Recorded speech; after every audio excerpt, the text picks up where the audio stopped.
Well, we're getting down to the nitty of the gritty, my friends. Today we're talking about the Blazing Gem. Fueled by the dark magic of Vesden's acolytes, the obelisk's power increases the longer it locks onto a target, able to roast the toughest of enemies in just a few seconds. I would think of this as sort of like the wild magus of Kingdom Rush Vengeance, basically. The longer you attack, the more damage you're gonna do. So the stronger the unit, the more likely you are to do more damage to it. So I mean that's pretty cool. I like that aspect of this game or this tower. Gem of Amplification allows the tower to power up its ray a fourth time. Very cool. We've got the Unstable Power. Enemies killed by the tower explode, dealing damage to nearby enemies. Wonderful. And Destructo Ray. Every few seconds, it beams up a ray that insta-kills an enemy. Wonderful. All good things. Nothing bad about this one, but it actually might not be all that efficient to show it on this map. I'm still going to do it just because I've done it for every single tower so far. It feels like it's rude to change that up on you guys, but if you look at the actual damage that it's doing, 2 to 4, what? It's kind of expensive here too, 240, 240, and the 240 again. Very consistent, I guess, and then 300. So we get up to this pretty high level, 16 to 24. It doesn't seem all that good, but it actually is pretty good. Now keep in mind that these are low-level units, very weak units. At well, I shouldn't say super weak. They're pretty weak at 230 health. And what we're gonna do is we're gonna kill these guys pretty quickly. I mean, look at that go. That is not bad at all. And you can see. You can kind of see as we attack longer, we're going to do more and more damage over time. And by the time he gets down to like 50 health, it's basically like 50, none. You know, it's a very quick death for these guys.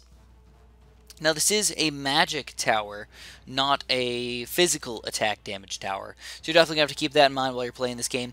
Now I did notice one really weird thing about this tower, and that's that he doesn't always attack the units that's in front.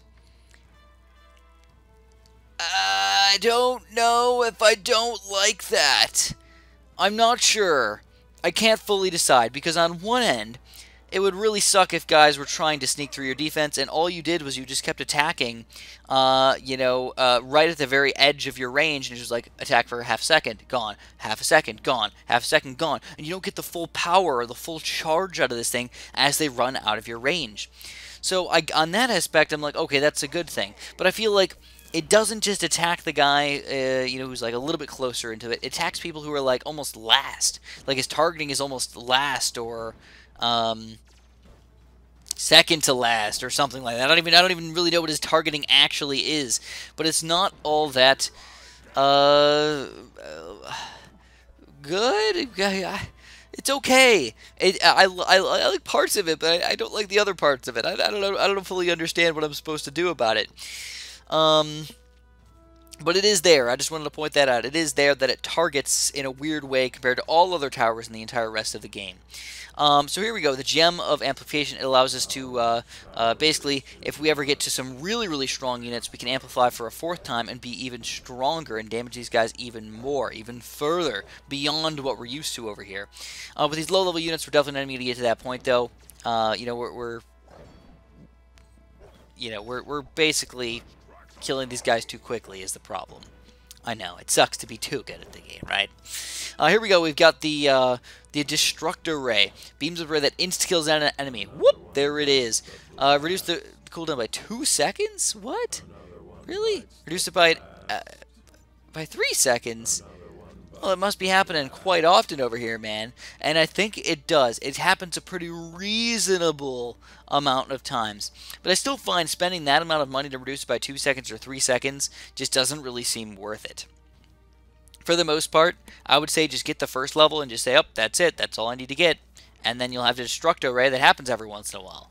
Well, that's good enough. 2 to 3 seconds just isn't going to mean much to me. 5 seconds, it just doesn't mean much. It's not going to change the game all that much. But you can see the thing is doing a great job over here. We're still Destructo-raying the crap out of all these guys. I really like the tower. It's very, very powerful. And like I said, we're facing kind of units that are supposed to be sort of bad against this thing, you know? we want to fight strong units, really strong guys. That's why I want to wait a few more extra rounds here. I want to show you guys. Hopefully we can fight a couple of the stronger units over here. Here's the unstable power. It deals 32 to 38 damage for the first level, and second level is 63 to 77 damage on the second level there. And basically, what it means is as we kill people, we're exploding on top of them. We're doing even more awesome sauce damage over here. Heck to the yeah, boys! There it is. So, alright, let's send out the next wave. We'll just reinforce real quick and kind of see where this goes. As far as cost goes, it's kind of in the middle. It's not cheap. It's not super expensive. It's very reasonable. I feel like for what you're getting out of him, definitely pretty solid. I think it's more of a you have to see it with your own eyes more than me tell you exactly what it's doing and how much damage it's doing. You know, you got to see it over here. So against the weaker guys, all right, here we go. We're finally attacking the stronger units over here. The guy with 500 health. You can see how much faster we take him down. Oh, we get up to the purple one right there. Oh man, I wonder. Oh man, I'm gonna do this for you guys. All right, I'm going to actually when I'm done recording here, I'm actually gonna hop in. And I'm gonna go find somebody who's really strong. I'm gonna see how much extra damage we can get to by fighting one of these really strong units with this tower here. So look at that, we powered it up to the next level. The big purple blast right there. Yes, I love it, man. It's gonna be hard though. I don't know how strong a guy would have to be. I think the ice giants are some of the guys who have the most health in the entire game. I know that one house has 2,000 health, and I wonder if I can get that early on in the game. I can get one of those houses going. Yeah, that's what I'm thinking I'm going to do. Alright, that's the game plan. But overall, I really like the tower. If I had to give it a rating, I'd give it an 8.5 or maybe even a 9. 8.75? Is that fair? Can I do that? 8.75. There it is. It's decided. 8.75 out of 10. I really like it.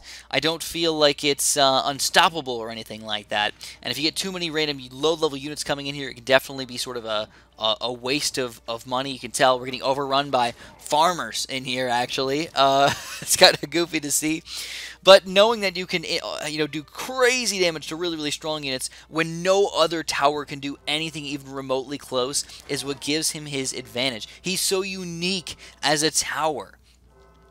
If you can get the right people blocked off or use some sort of artillery to kind of kill all the weak guys, and then the strong guy can come in here and you can just insta-blast the crap out of this guy and take him down for sure. That's going to be ideal for you.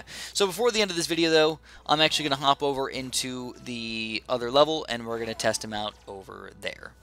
Alright, guys, so really quickly, I just wanted to see if the beam increased any further than the purple beam. So we're fighting the house right now, and you can see, boom, do we take it down? Well, we do, but it does not get any stronger than that second beam. I mean, I guess it is possible, maybe, that it could get stronger than that, but it seems so unlikely. Now on the top here, we also have another beam that we're shooting against this magical guy, and it still just doesn't get any stronger than that. So of course, as usual, guys, do it for me if you want, don't do it for me if you don't want, and of course, have a super duper delicious day.